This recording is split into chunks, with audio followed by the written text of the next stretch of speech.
জীবন মানেই তো লড়াই।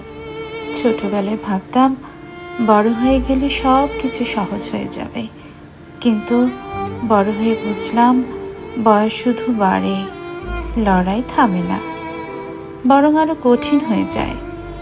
এক সময় লড়াই ছিল ছোট ছোট জিনিস নিয়ে, আর এখন লড়াই নিজের অস্তিত্ব, স্বপ্ন আর ভবিষ্যৎ নিয়ে। কখনো লড়াই করতে হয় নিজের সাথেই, আবার কখনো লড়াই করতে হয় পরিস্থিতির সাথে। আমি চাই এক পথে হাঁটতে, কিন্তু জীবন আমাকে টেনে নিয়ে যায় অন্য পথে। অনেক কিছু মেনে নিতে হয়, অনেক স্বপ্ন চুপচাপ বুকের ভেতর চাপা দিতে হয়, তবুও তো বেঁচে আছি।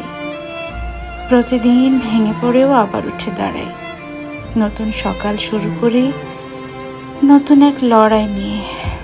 কারণ আমি জানি লড়াই থেমে গেলেই জীবন থেমে যাবে।